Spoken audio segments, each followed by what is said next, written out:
Amarone is the greatest out of all the wines there are. I mean, this is the best. I mean, I got the best at home. Yeah, absolutely. I never heard of this, but it's very sweet. It's very nice. Got a very heavy flavor. And I love this shit. I do love this shit. I mean, Internet, let me tell you something. You know what? I mean, to be on Premium Pete, I mean, and having my Amarone, what could be fucking better? What could be better? And the only Premium Pete I know, baby, is right here. Wait, let me tell you something.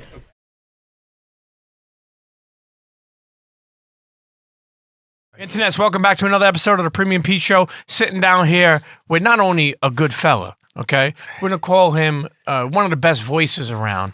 A diamond in the rough. New York voice. New York voice. New York, well, more so, here's the thing. You have an accent. You know why? I never knew I had an accent. Yeah, but we all got accents. We live in fucking New York. I mean, where the fuck do you want to live but New York City? I never knew that. What are you going to do, live in Mississippi with those fucking assholes? I mean, come on, give me a break. Listen, reborn, born-again motherfuckers. Whatever. Shouts to anybody on the check-in in Mississippi. But yeah, I mean, please. This for is the most nice here. For the most part, our accents have traveled the world, and this guy is living his second life, okay?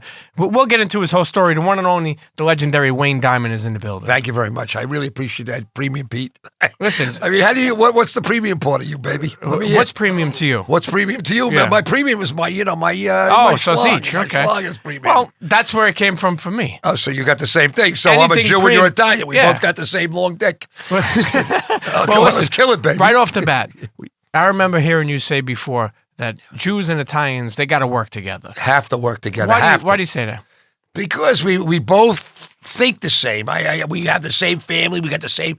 You know what it is? Sure. Let's face facts. Yeah. We live on guilt. Yeah. We got mothers that give us guilt all day. Why don't you take care of your sister? Why don't you take care of your brother? Because they don't fucking work. That's why, Yeah. Mom, because they shit. Let them go out and get their fucking why don't own they get money, a job like I fuckheads. did? Yeah. Let them work hard. Let them fucking make the money. No, you're my son. We should stay together like a family and be one. I mean, this is why we're the same. We put up with the same shit from our parents, and we grow up that way. You know what? We grew up with a family of enablers. Yeah, I know. They enable Enablers are everything. terrible. You think about that. It's horrible. It's Listen, horrible. It's horrible. It's horrible. I lived like that. I lived like that. Yeah. But you know what? I'm so happy to see that you're living. And I said, in the beginning, I said you live in your second life. Yeah, absolutely. You're right. And we'll get to the whole story and the journey that you have been on.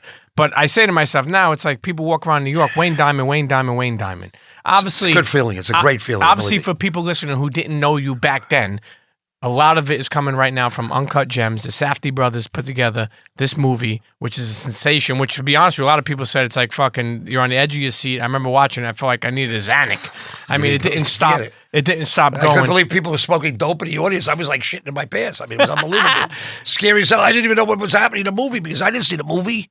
They told me to see it a million times. But when I got to TIFF in Toronto, when I saw the movie for the first time, I said to myself, holy shit, man. Blew my mind, too. Blew my mind totally. But this didn't come out of nowhere. You were doing short films, right? Yeah, you were doing doing short films, doing for the Safdie brothers. I had done music videos for Belafonte, my friend. Harry? No, not Harry. He took the name from Harry Belafonte, but Belafonte is a guy. He's married not to Cardi B, but the other B. They got divorced and shit. Okay, nice. Whatever, and he's a good guy. He's out in L.A. Good friend of mine, and I did a lot of music videos for him too, with all the rappers and shit, and I loved them. Hey, look, I was playing backgammon with Nas behind the Black Door on 40th Street. I mean, 40 years ago, before anybody even knew what a genius Nas was. Sure, he was one of the smartest guys I ever met in my life. Why do you say that for? Because he was a brilliant guy. This guy was like a Harvard guy. I mean, he was like, I couldn't beat this guy. I could never beat him at backgammon. The guy was just, he was just an amazing guy and well-spoken and he knew about everything. I mean, the guy was really, I never been that impressed. Sure, I used to play backgammon with him. I guess for about 3 months we played up there.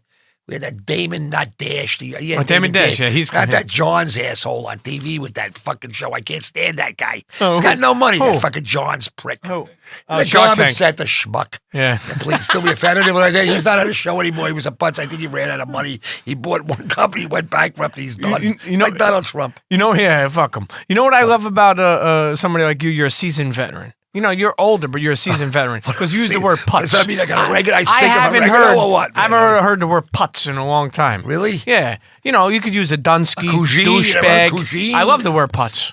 Yeah, I like the word I like putz too. My father used to say, "Hey, putz, get over here." How about Dunsky?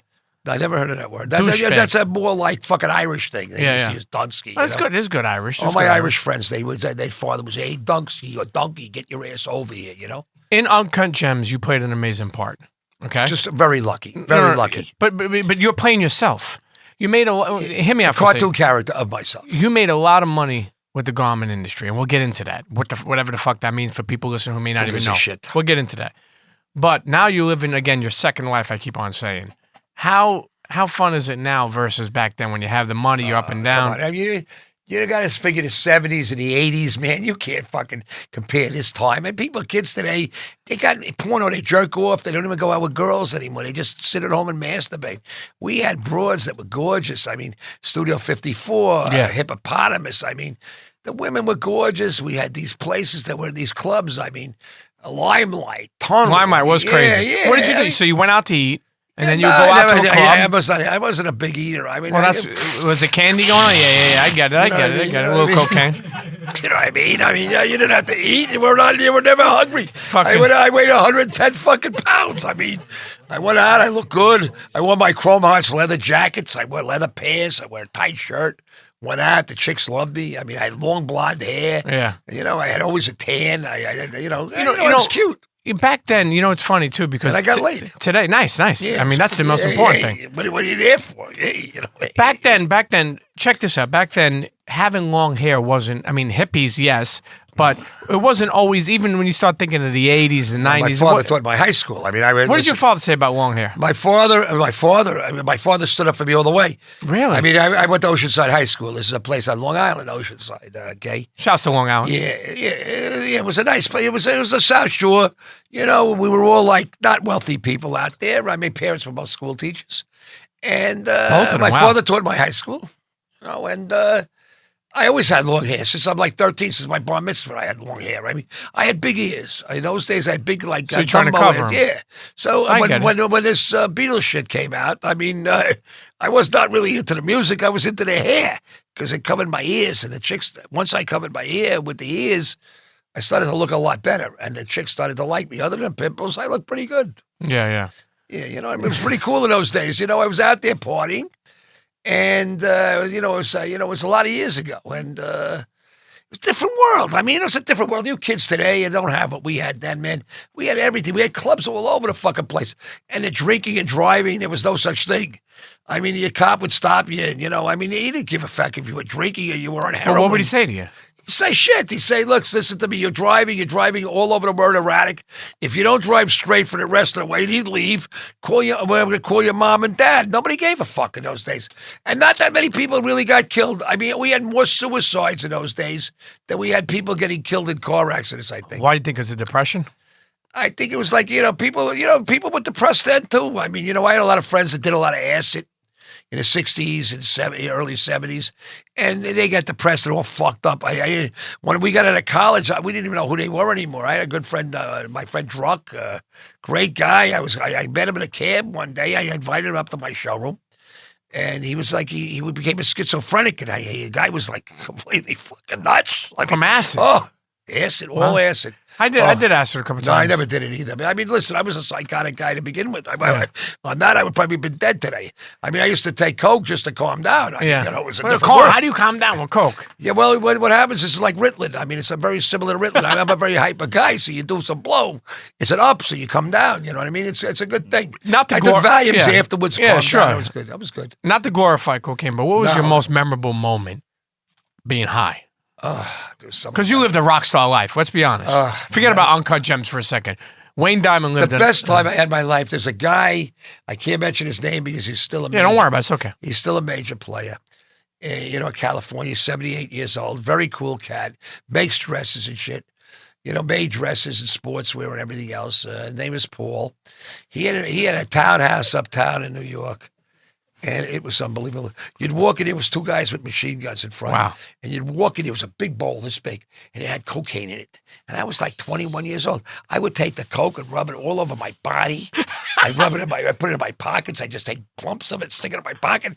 I'd have it all over me. So I would never take my clothes off for a week because all I had to do was like to slick my shirt. I'd get high. It was the greatest.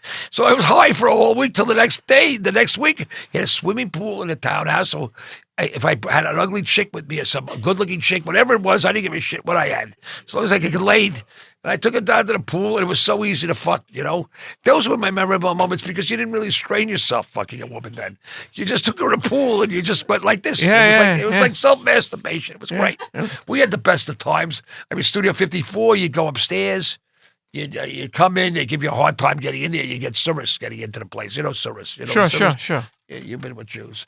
Yeah. So, I mean, so you got service and shit. And you go upstairs and you sit down, you meet these chicks and they come over, they do anything. Those days there was no this shit with women. Now, women and guys were equal, but you never knew if it was a guy or a chick. I mean, you found out later. I mean, you had a lot of transvestites up there. I mean, we were rocking. Well, I might had a lot of that. No, yeah, but you I take didn't somebody home. I would go upstairs. You take somebody home, you pull your hands and you got a tree trunk. You got to be careful going to the bathroom, too. I always put a Tampax The unisex. Yeah, I always put a Tampax in my ass to protect myself. I never used a rubber, but I always had a Tampax in my ass. God bless. No diseases, nothing. No, I didn't want everybody near my ass. But here's the thing, too. Keep in mind, for people listening who may not know you, okay? Wayne Diamond, being in the garment industry, explain to the people, and I want you to keep an open mind with me. Trust me, I care about you. Real open, baby. Open. For people who don't even know what the fuck garment industry is, these young kids listening to this. Stupid people. No. I'm saying. Yeah, well, they don't know. What would you say? Explain what the garment industry is. Making dresses. Dresses. Let's just stick with dresses because dresses was the real garment center. I mean, sportswear was for the Syrians and the Sephardic Jews. For the Ashkenazi Jews and the Italians, it was dresses. Sure. The cutters were Italian. The pad makers were Italian.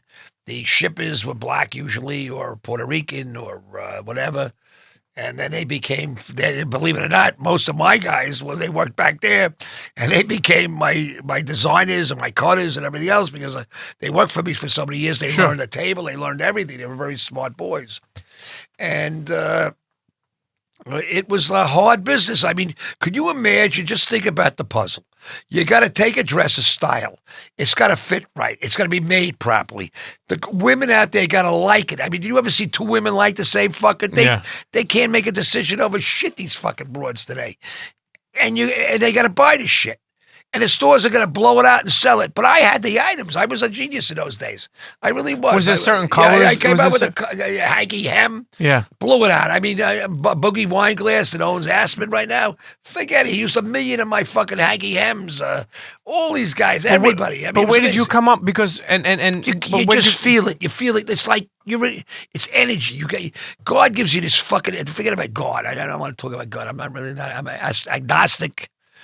But something in your head gives you this feeling you have to survive. Yeah. You got to survive. You got to pay the bills. I had to take care of my family too a lot. So you really put the effort into it. It's like you're straining your mind, like taking a good shit in your mind. You know what I mean? And you're gonna come up with an answer. Boom. And then I get an answer. And then your mother. You hear your mother in the background. You got to take care of your brother. Shut don't up, forget, Mom. wipe yourself. Don't get shit on your underwear, kid. You get a grease in your ass. You fucking motherfucker. There you go. Hey, listen.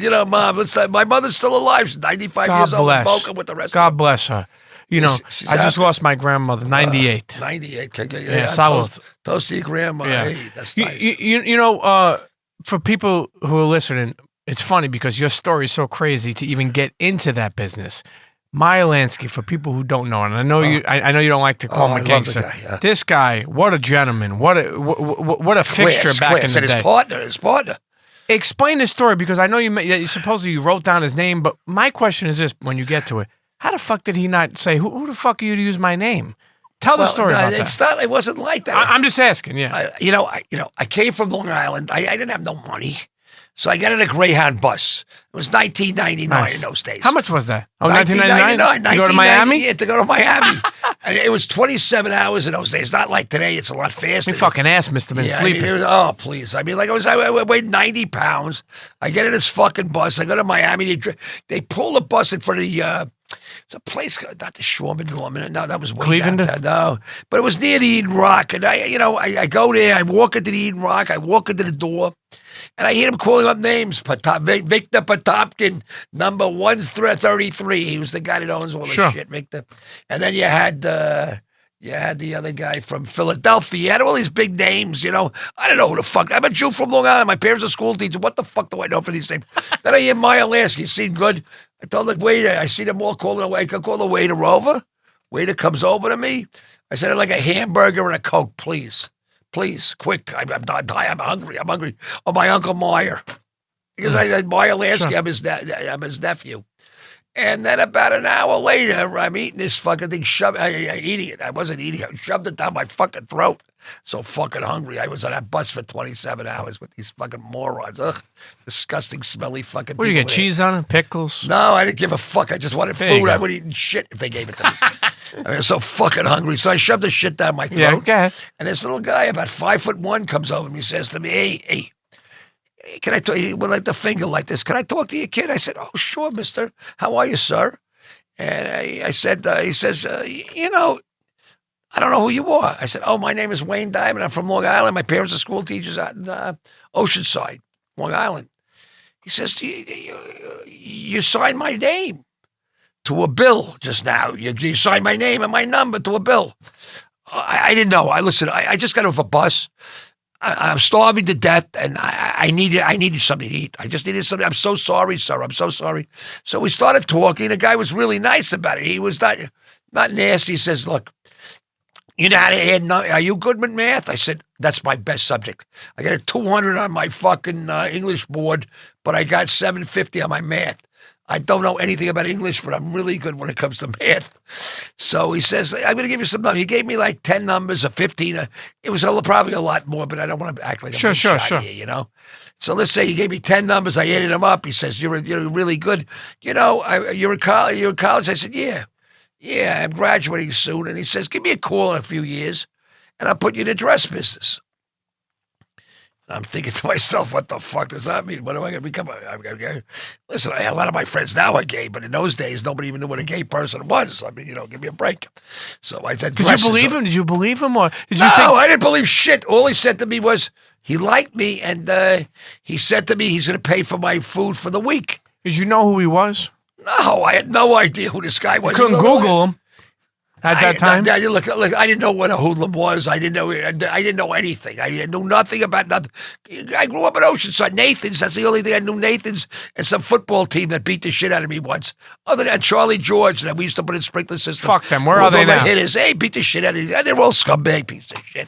Half of them died because they priest in the other neighborhood. I don't want to go into it. Yeah, I get it. So it's not really important. So you leave off with him, Meyer Lansky. So that was it. And I go to the garment center. My father says the garment center's made for you. Boom, boom, boom. I end up in the garment center, okay? I get a job. I got a job for a headhunter. And then I see the first job, a shipping clerk for Louis Provenzano, Don Luis de Espada. What the fuck do I know? It's Tony Pro's brother. Tony Pro, yeah. Yeah, Tony Pro's from brother. Philly?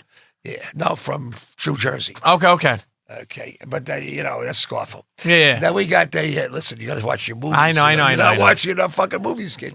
So I end up with Louis Provenzano, who didn't want to. I didn't know. You mentioned his brother here. This guy would have a heart attack. He owned half of New York. He owned the parties, the park, everything. This guy owned Consolidated Laundry. He owned everything. This fucking guy. And I'm working for a market. I'm doing a shipping clerk. And I want to be in the showroom. I'm in the showroom for 2 fucking days. This fucking asshole queen is in the showroom going like this with dresses, and I got to act like that too.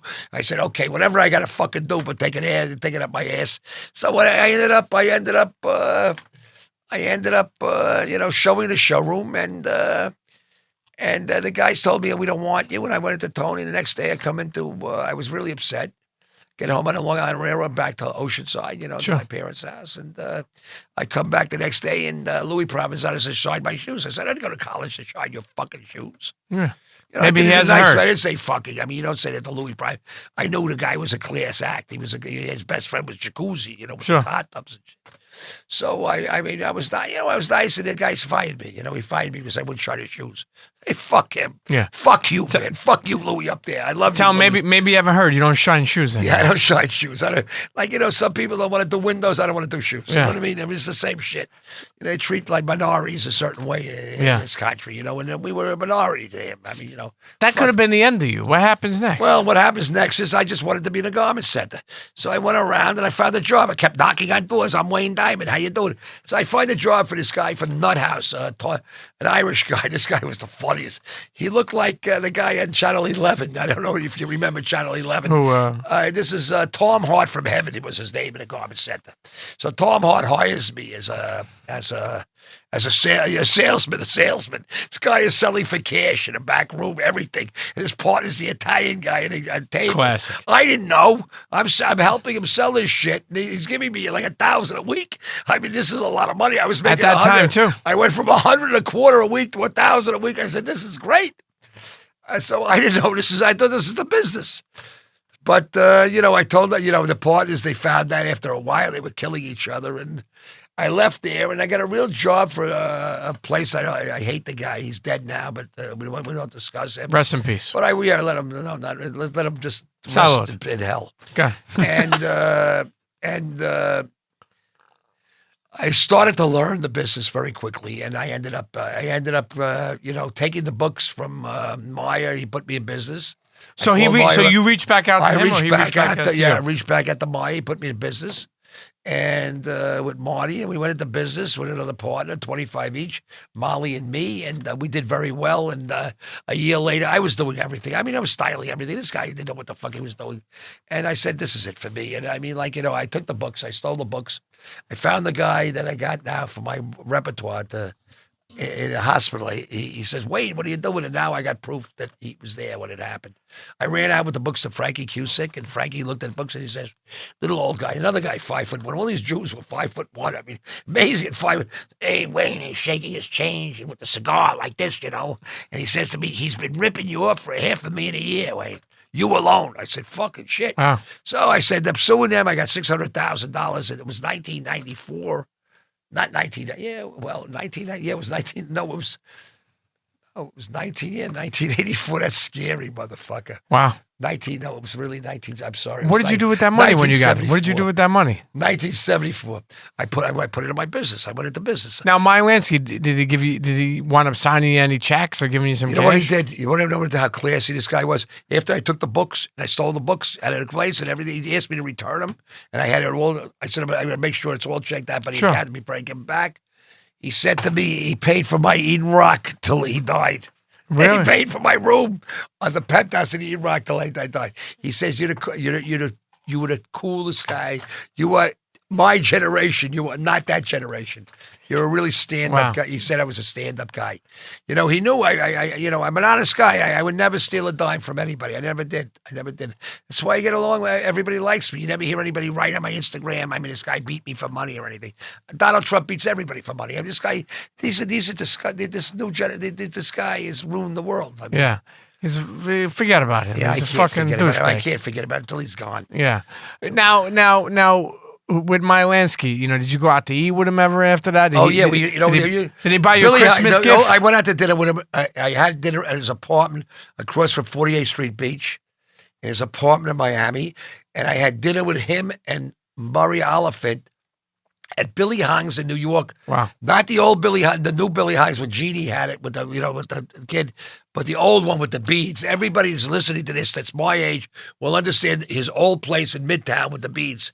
Billy Hong's had the best lobster roll in the history of the world. Fried lobster roll. It was so fucking good. So fucking good, man. I mean, I miss this shit. The more I'm talking to you, the more I'm getting fucking hungry, man. There you go. Well, hopefully you're not getting in the mood for some Coke, No, hey, always in the mood, but you know what? I had this new operation. I know. This carotid artery shit. I can't do that. I got high blood pressure, so those days are over for me. How'd you get so fucking tan? Let me ask you. It's easy. It's really easy. Have you rested in Boca when you go to visit Boca, mom? Fuck you. What am I going to Boca? Fucking shit. My mother lives there.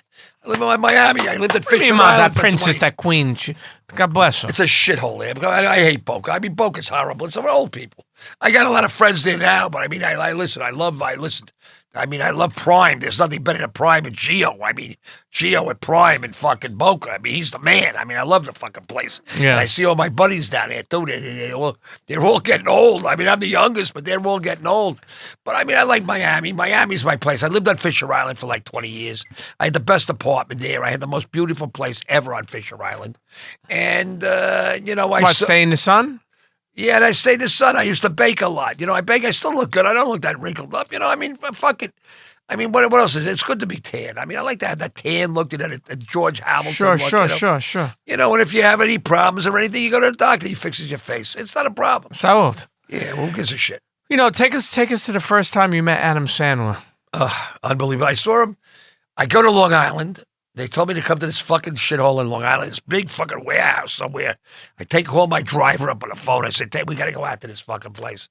So we go out to Hop or something. I mean, Hop. Yeah. I live in Long Island my whole life. I never heard of these fucking places. So we go all the way out of Long Island. We go to this fucking place. And who do I see playing basketball? All of them. This big fucking motherfucking guy, 7 feet tall, was your Kevin buddy. Garnett. Oh, my God. Him and then Stanfield, and who I think is the best actor I've ever seen. The guy is just the greatest. And all, not Julia. That would have been good to see. But all these guys playing basketball, and Adam is so fucking good. I mean, it's just unbelievable. And he came over to me very nicely. And Sabo, which is Sebastian McLeod, who's with them. Sure. Who's married to the chick that everybody in the world wants, who's a doll, a very sweet girl. And they introduced me, and he was extremely nice. I'm in the movie. I can't wait. This is before you did your act. Before I did my act. And he says, nice to meet you, Wayne. Just this is a down to, you know what, the word that we use, a real Hamish guy. Sure. You know, the Italians and Jews will all use the same shit. You know, this guy's no Cugine. He was a Hamish guy. You know what I mean? Real nice. He says, I can't wait. I hope you're going to do well. We know it. Boom. And that was it. And I watched him play basketball. The guy is sub-athlete. He's an unbelievable athlete. Garnett? No. Sandler? Forget him. I got that against these guys. But Sandler's a tough motherfucker. Wow, he was tough. Tough, man. I mean, really tough guy. I mean, I couldn't believe it. He's not like... He's not what people think he is, okay? He's really a tough kid. You know, you had a real breakthrough part. You know, I mean that. And I'm not saying that because you're here. I'm saying that, you know, I support you. I love a lot of what you do. You're a great guy. You're funny. You're out here living your best life at your older age. Why not? I wish you would stop saying that, asshole. Yeah, what the fuck you want me to say here? What do you think? You look 21? Yeah, no, but I'm not fucking my older age. What the fuck do you think you look like, motherfucker? What do you think you look like? I mean, hey, I love you, baby. I love you, baby. Don't use that expression again, the older age. It all starts. Let's go hang out together and see who gets a better looking chick. It all starts in a barber shop. It all starts, you bet your ass. Yeah, Italians and Jews both know that. You understand? It all starts in a barber shop. So you got to get yourself right. You got to get yourself right. You got to get in there. You got to look good. Oh, yeah. You got to look the manicure.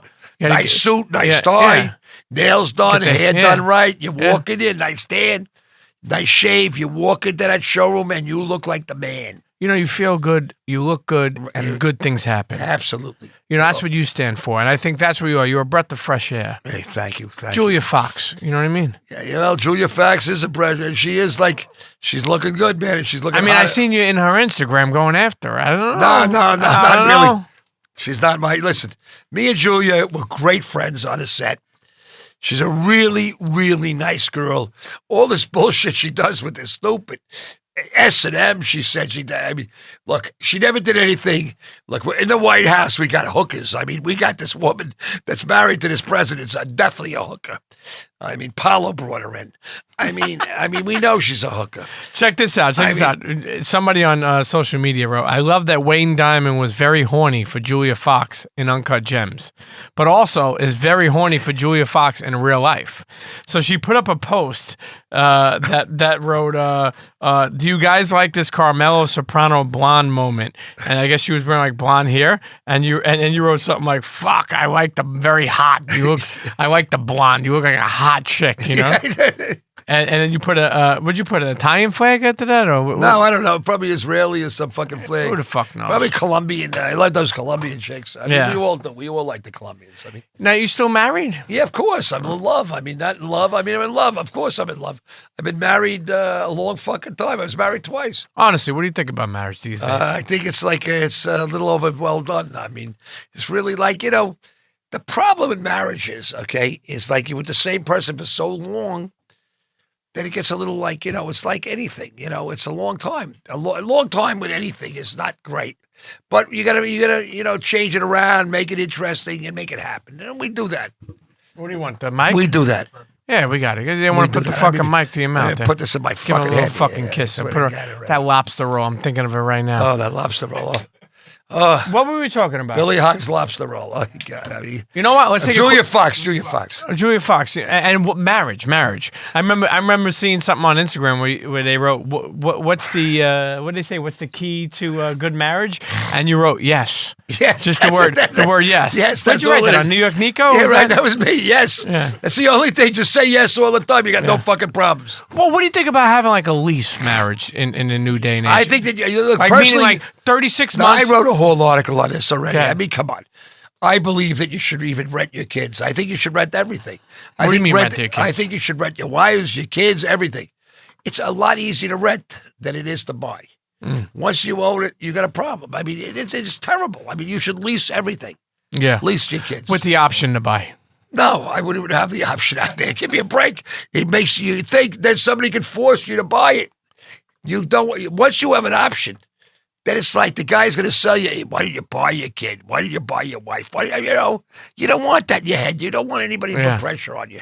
I sometimes hate wonder pressure. if marriage in the new day and age, because people, they sneeze and they're like, oh my God, I didn't know you sneeze like that, and they leave. I wonder if one person for the rest of your life, I think about it this way, from Italian and a Jewish person's perspective. My mother these people stayed with our father, my uncle, my grandfather. They stay no matter what. But I know this day and age, people leave. You know what I mean? They don't want to put up with that bullshit. Do me a favor. Could you imagine? I know people, old Italian people. That woman had 14 kids or some shit, 12 kids. Do you know what that looks like?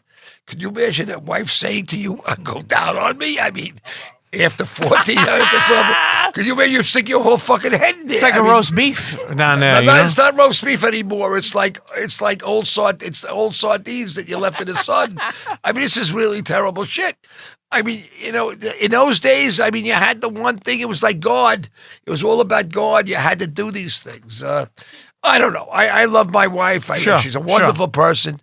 We God get bless along her. great most of the time. 80% of the time. You fight. God You bless. fight. You go through the shit. You know what I mean? She still looks good, my wife. She still looks good. Knock on wood. Knock on wood. The old expression. And, I'm happy. I'm a happy guy. I mean, Julia Fox. I mean, she's a hot chick. Yeah. I mean, if I saw something, I mean, hey, You know what I mean? Guys, you you got go. a dick that works. I mean, if your dick works, you're always As long as the joystick works, Wayne. That's all that matters. It's got to work. It's got to work. I mean, I think most of the kids today, they jerk off most of the time. Yeah. I mean, they saved themselves some money. Don't worry about why it. not? You save that $1,200 on a hooker. I mean, Let me ask you something. Here's the $1 million question. This is a big one, baby. I'm Wayne Diamond. Is that your real name? Everybody asks me that. Wayne Diamond is my name. My That's father was fucking Al beautiful. Diamond. I'm Wayne You Diamond. hear me? That is beautiful. Did you that realize that at a young age? No. Because when some people I have thought it was their a great names. name, but never. I mean, you lived in Oceanside. What a name! But people have not the greatest last name. I'll give you an example. My last name was Gibaldi. Gibaldi is a big name. It was a big name in but Italy. I remember people say, "Oh, you're bald," and I'm like, "Shut the fuck up," Gibaldi, If I had Wayne Diamond, I'd be like, "Fuck, I'm a diamond." You know what a diamond is? I gave him away twice already, 3 times. I had another chick. I gave a diamond. Now here's the bigger question, Wayne. What a waste of fucking money that shit is. Here's the bigger question. Well, let me hear. Do you like diamonds?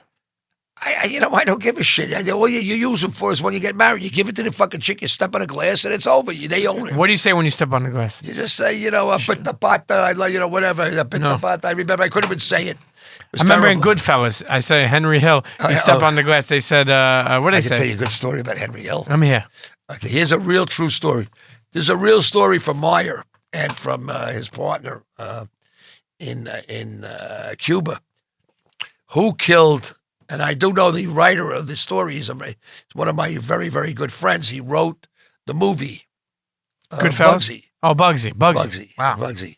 Who killed Bugsy? Siegel. Who killed Bugsy? Who killed Siegel? Who killed Siegel? See, nobody knew. And he didn't know when he wrote the movie. I know because I was told who killed him. Virginia Hill's brother killed him. Remember in the movie, when in one of the movies, he took Virginia Hill's brother through the window of the lawn, and he fell in the lawn, and he rolled over.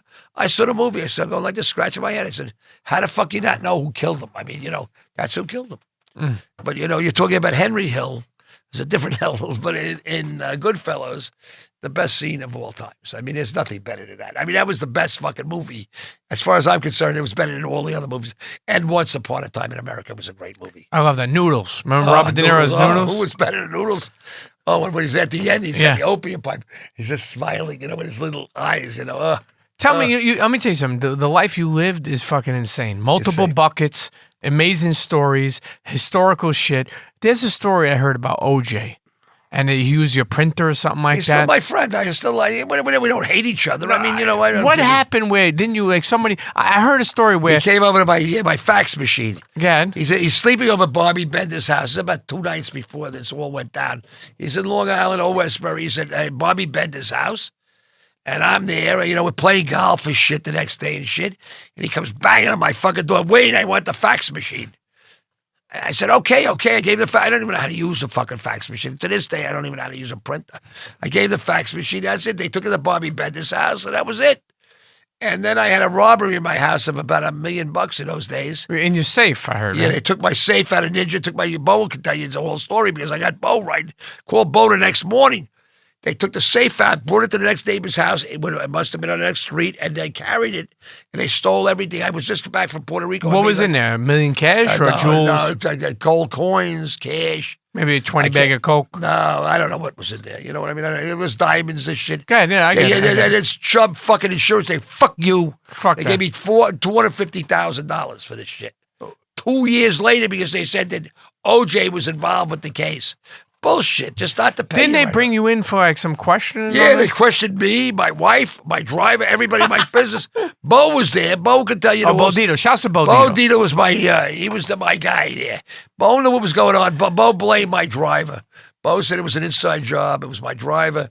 I just saw Bo on his thing. His podcast, yeah. Shouts to Bo. Premium Pete, he had the Bo Dito podcast, yeah.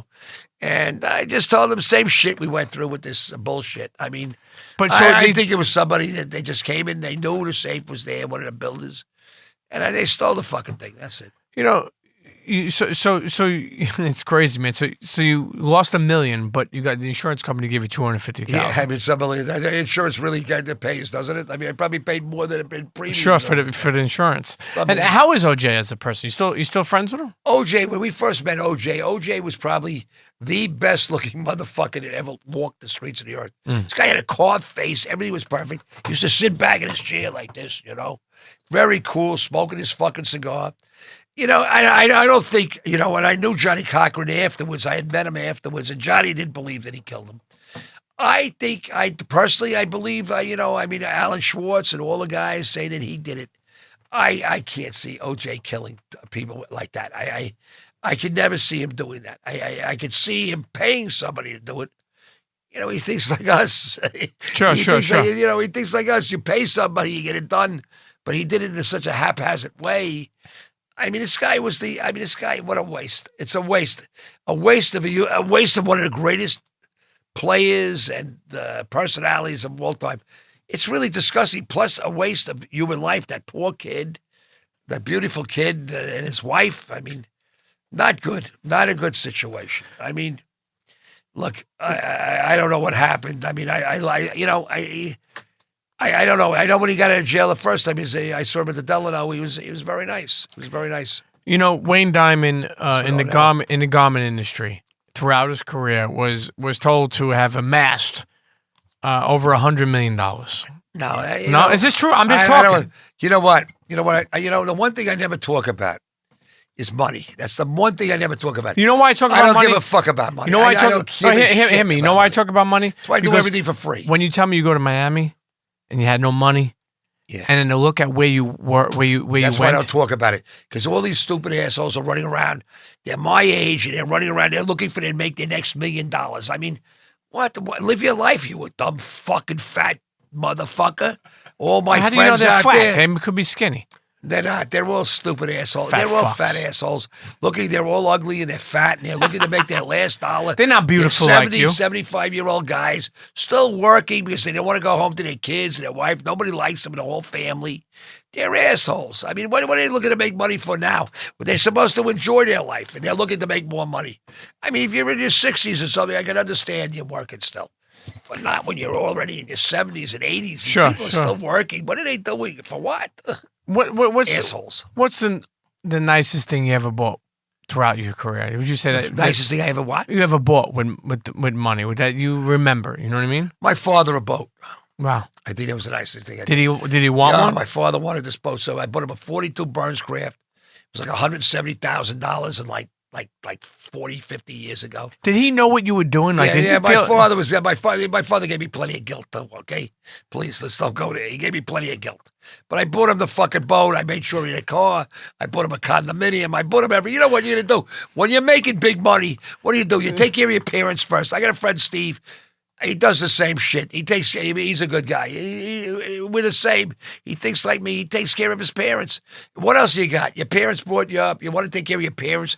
And the problem is they always got kids that you got to, you try to take care of. Sure. So but they you don't had have the traditional Jewish parents, right? Not traditional. But were they open-minded?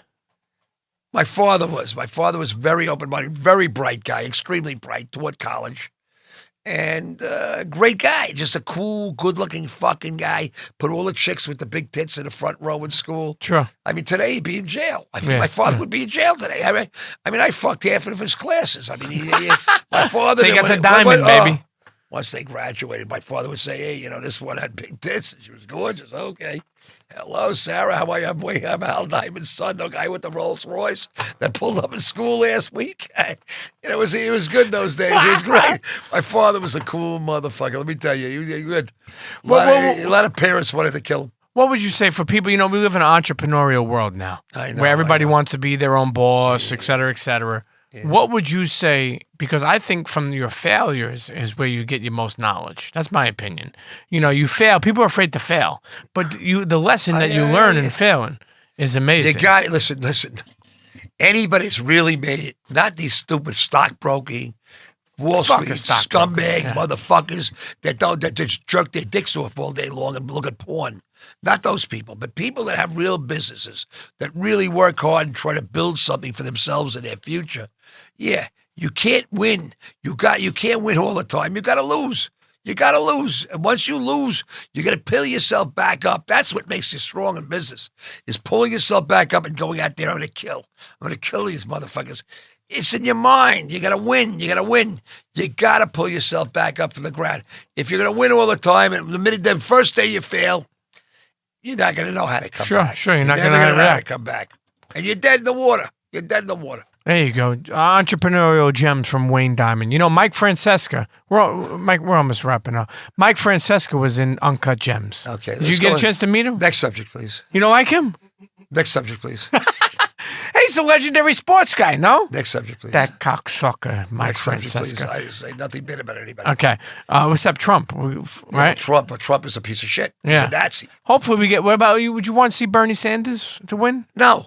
No? I'd like to see Bloomberg win. Bloomberg's not probably going to win. No, he's got a shot. Don't say that.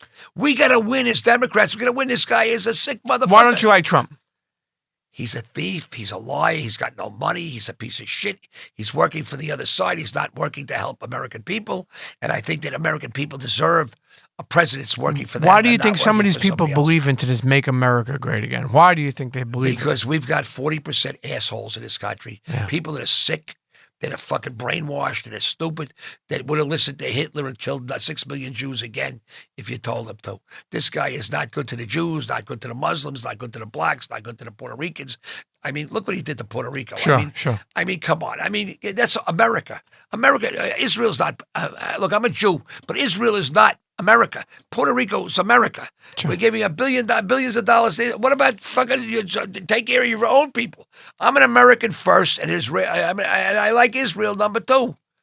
That's all. And if you're Italian, you like America first, and you like Italy second. Did you go to that water, the Dead Sea? You ever go there? Yeah. How do you like it? You get a little sprayed on. It's like a mikveh, It's like you guys. You have that shit. The priest throws some shit on you. All of a sudden, you believe in Jesus. Pence did that. I think Pence did that when he pulled 3 Coke bottles out of his ass. Fuck. You sick bastard. I mean, Pence had that 3 Coke bottles pulled out of his ass. He saw Jesus and he was no longer gay. It's amazing what You know can what I happen. don't like? There's nothing like Jesus. You know what Thank I don't you, like? Jesus. Salute. Jesus, I love you. I love you. I do love Jesus. He was a great Jew. He was a great person. You know what I don't like he had about good ideas. You know what I don't like about Catholic? You know, my family brought me up to be a Catholic. Here's what I don't like about Catholic. The priest, the situation we have with priests touching young kids. Here's the thing. Why not allow them to marry? Right? I've been saying that from the beginning. Hear me out. I go to these masses with my parents when I was younger. These fucking guys are boring.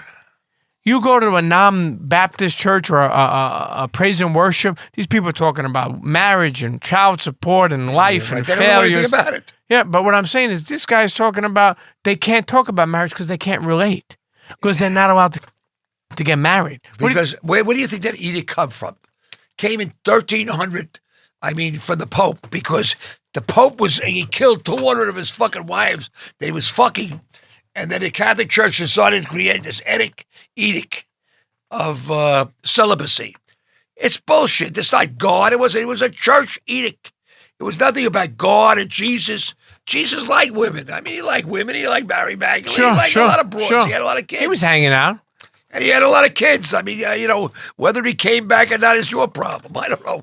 I never seen anybody come back. I want to come back though. Hey, I'm here. Everybody wants to come back. I mean, I want to be a ghost. I mean, hey. But Internet's Wayne Diamond is here. Yeah, I'm the Messiah. Listen, look, all I want to do is all people should live in peace. We should all like each other, and we should have leaders that show our kids that we have to love each other. We have to keep together as a one unit society, whether you're Muslim or you're Jewish or you're Catholic or you're Hindu, whatever the fuck you are.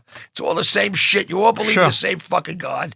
And if you don't believe in God at all and you're agnostic, who gives a fuck? Do your own thing. Do it at home. It's like masturbation. That's what to me, that's what it's like. Sure. You do it in your own privacy at home. You don't want everybody to see you jerking off. And if you want to believe in God, do it at home. Don't tell the whole world what you're doing. That's it. From your younger days to now, what are you doing with yourself now? I'm having the best time of my life. Come on. I mean, breakthrough movie, Uncut Gems, Wayne Diamond, kills it, crushes. People's talking about it all I am over. so happy. I'm so fortunate. Did you know you did that? Did you know that you acted your ass off? All I know is look, as far as I'm concerned, I'm happy. You're getting paid to be yourself? I don't give a shit. I don't ask anybody for money for anything. I just like doing what I'm doing. I'm just having a good time. It's not about money. It's about... Well, I'm saying for the part, they had to give you something. Yeah, a little bit. A little scratch. What are you going to give me? What the fuck are you would pay them to do that. If you give me $100 million, then I'd be excited. You would pay them? Yeah, but what you did was you built the part where, like, Wayne Diamond needs to be in other movies. That's all I want. That's all I want. I want to be in other movies. I want to do other parts. I want to be a Law and Order for one season. That's all. I want to just be there for one show, be some psychotic in that room there, When they come into that fucking bitch interrogate. She hates me. I met her at Bar Beatty. Yeah? SVU. Oh, does she hate me? Oh, God, does she hate me? The one on SVU. Oh, I enjoyed her. Said to me, she'll never come back to the place I'm at 7 years ago. I blew her off the face of the earth. She didn't like cursing. A lot of people don't like cursing. That's another thing. Yeah. Another thing that I don't understand. There's something beautiful about emphasizing. Really, fuck you motherfucker, cocksucker. It's New York. That's New York. We should have it on a license plate. They got this stuff I see in Tennessee and God we trust. I mean, why can't we say, hey, fuck you? That we're New York. New York, fuck you. I really do think that, and I mean that, and I'll stand by that. I think that when you say a curse, or you add that to emphasize something, it's more powerful. Like, for instance, if I say Wayne Diamond, sounds powerful, right? Fucking Wayne. But if I say fucking Wayne Diamond, it sounds a lot better. I like it much better. A motherfucker's great. Yeah, look at you. You're beautiful. Look at you, you motherfucker, you. Yeah, motherfucker, cocksucker Pete, motherfucker. Hey, give me a fucking break here. It's a New York way of talking. Absolutely. I don't think people really understand that we live in New York, and it's the way we talk. It's like almost like a different language. Like if you lived in, it's just different. We talk different. Now, what do you have? Uncut Gems comes out. You're moving around the town. People calling you, screaming Wayne Diamond. Yeah, all day long. Taking pictures. Unfucking real. It's different because at the garment, you made a lot of money. You became very successful, but nobody really cared. You can't buy fame. Yeah. You can make money, you can become rich, but you can't buy fame or people liking you or respecting you and just wanting to be touching you. You know, Yeah. I mean, it's really a weird feeling. You know, when Meyer Lansky passed away, did you go to his funeral? 1986. Did you go to the funeral? Of course I did. Was that in Vegas or? No, Miami. Oh, you know. He's a great guy. This was a great guy. I love this fucking guy. The guy was the best. Yeah. He's the best. One of the Saw few- my daughter Erica, who treated her really nice at the Eden Rock, because I had gone afterwards. After I was in business, I went to the Eden Rock every year. I always had the penthouse. Pia Isadora used to be in the penthouse with me. She was Rickles' girlfriend. She was a singer. And listen. Look, I was a very lucky guy. I had the best. I mean, very few guys could tell stories like me or have the life I had. I had an amazing life. I want to live a lot longer. I mean, I like this shit. You know what? You're gonna live. You're gonna live long. Let's start knocking off some of your. We spoke about your favorite high memory. Let's start knocking off some of your. Because here's the thing: people don't take the time to appreciate or celebrate moments in their life. They just live them. A lot of people do that, Wayne. I'm telling you. A lot of people don't even take the time to celebrate. They make $1 million. They worry about making the next $1 million without even celebrating $1 million. When I got my first $1 million, I think it was 1974. I made my first $1 million. Me and Alfred, who was a guy who was my production guy, and we went to Atlantic City and I had to sign at that fucking thing. And it says, write down and you make $1 million a year. And I was like, oh my God, you know, it was like a kind of cool thing, you know. It was a cool. It was like then, you know, it's like good, cool, but then it's right back to business, you know. I mean, a big fucking deal. I gamble. Sure. I'd say I gambled 90% of my money away. You know. It's funny you mentioned that as we wind this episode down, because when I went away and paid my debt to society, and I had a gambling problem. A lot of people had drug problems. I went to CHEA. Check this out. Life. I remember telling them I had a gambling problem, and they looked at it like it wasn't a big deal. Like it wasn't looked at as bad as Oxycontin. Yeah, it wasn't looked at like that. Disease. Meanwhile, people have lost their homes, families had to move out. I almost lost everything. I'm lucky I still got money. I had my big money, but I mean, I had big money. I had big money in those days. Wow, I was very wealthy. But you know, when you need that. It was agreed, but if you had money, why did you need money? Because of the action. It was not about money. It was the action. Gambling's not about money. Gambling's about the more you got, the more you want to lose, basically. Sure. And then we used to have the games, you know, on a Sunday to bet every fucking game. Sure. You had the sheet there, -2, +3, -2, and you bet all the fucking games you're watching, and your kids are there. You go, get the fuck away from me. Just let me watch the game. I was worried. And you got the bookmakers, like the third quarter. Okay, you know what? Give me the third quarter. Give me 3 points in the third quarter. You know. Sure. You know, you tried to pump it up to get even, you know. How did you get over the gambling addiction? CHEA, Gamblers Anonymous. It's almost like so you would get up and say, hey, I'm Wayne Diamond, and I'm a gambler. I'm a degenerate gambler. And I guess... Well, this Uncut Gems movie was perfect for you. No, it was absolutely perfect. I mean, it was all about... Look, we knew each other a long time. They knew exactly what I was. Who, the Safdie brothers? Yeah, they knew who I was. Those guys are special. Yeah, they know who I was. They knew what I went through, and they knew my whole life story. They knew about my gambling problem. Before they wrote this whole fucking thing, they knew all about this shit. What's the most you ever lost in like a week? The worst day I had was $250,000. That was the last time I gambled. Wow. I lost on one, the Super Bowl. I lost $250,000 straight on San Francisco. About 30. I guess it was let's see. I gambled. Let's see when I retired. I guess it was 1998, maybe 1999. Yeah. 2000. That's when San Francisco played Young's last game. I think Steve Young. He lost it in the first quarter. It was over. It was already over. They were getting blown out. I had no action for $250,000. I got no action. I was like sick to my stomach. Yeah. I mean, Jackie the bookmaker. I mean, I bet $100,000 with him, I guess, and I bet $150 with other guys. Now, what about John Gotti? You ever ran into him? Once. I met John Gotti once in my life. I met him in the bathroom. I met John, and John, I know his son was always a nice guy. Always comes up to me. John Jr.? Yeah, John Jr. used to come in my office. Shouts to John Jr. He was always very nice to me. But his father, I met him at a wedding. I don't want to tell you whose wedding, but it was one of the guys' weddings. And I met him in the bathroom, and John was with like 3 guys behind him, and, big motherfucker guy. This guy was a big guy. This guy could break you with one hand. And I was taking a piss, and my urine just stopped automatically. He goes, hey, you guys, here's $100. I'm paying for everybody's piss. Everybody's, he was like, and he walked out, and I swear to God, I was like this. I was like in shock. He was really tough. He was a tough son of a bitch. He was a tough guy. I mean, that's the only time I ever met in my life. It was like scary as shit in the bathroom with him. Tynes didn't try to shake any he was a Jews down, guy. no? I don't think, in the garment center, I don't think, he didn't have a law. That was not his thing, I don't think. Yeah, I don't know. What the fuck do I know? I mean, I was into making garments. I cared about making money. I went to this wedding, my favorite people's wedding, and that's what I saw him.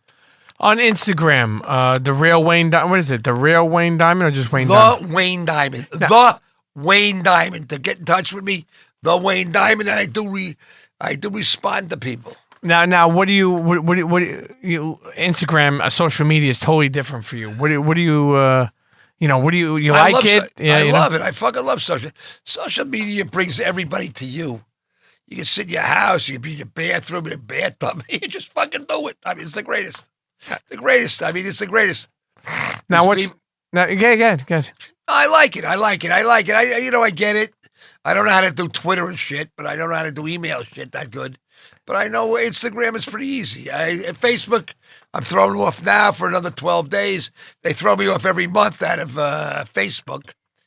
I don't know, because fuck Facebook, them cocksuckers. I mean, now let me ask you. They're the same as Instagram. You got to be nice. Can you do me a favor? Sure, baby. Can you write a book? I'm writing a book. I have a guy writing a book for me right now. My publicist knows all about it. Okay. I'm writing a book of my whole life story. I got to interview everybody that ever knew me.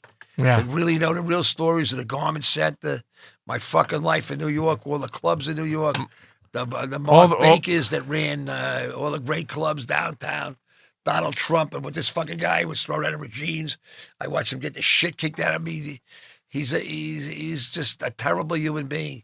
Nobody ever liked this guy. This guy is the most unliked person in the world.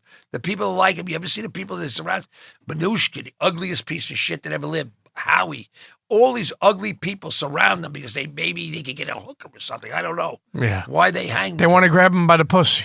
Probably. I think the way he talks about women, and we know women pretty good. Sure. I think we all do in a room here. If you talk about women like that, usually you're not straight. You're not getting anything. You're not straight. Yeah, but you're not getting anything. But you're not straight. Yeah. Most of my gay friends, and I have a lot of gay friends, that's, if they talk about the bad ones, they talk about, the guys that are in a closet, they talk like that about women. So I really think that Donald Trump has takes it in the poop mother. shoe? Yeah, I think a mother problem. He's got. From what I hear, he has a very little dick. Yeah, and he's not a nice person. Ivana is a friend of us in St. Tropez. She's a very nice lady. Yeah, she's probably the only person. She's giving it to him? I don't know. Ivana is. Please, that's his ex-wife. If you read the book, I can give I think you meant Milano. I can give you excerpts from the book. Yeah, I'm sure. Hey, listen. Sometimes your ex is good to knock up real quick. Listen, internets. Oh my God! Remember, we had a lot of talks. Listen, okay, Pete, baby, I love you, Premium Pete. Listen, Wayne Diamond. It's enough. Check him out in Uncut Gems. And remember, the Wayne Diamond. The Wayne Diamond on Instagram. And remember, it all starts at the barbershop. Okay? All starts at the barbershop. Enjoy yourself a drink. Live your life. You've been a seasoned veteran.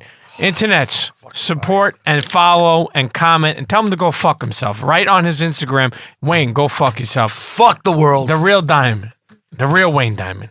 The Wayne Diamond. Okay. Internets. See you next episode. Should be your best. Cheer. Cheer.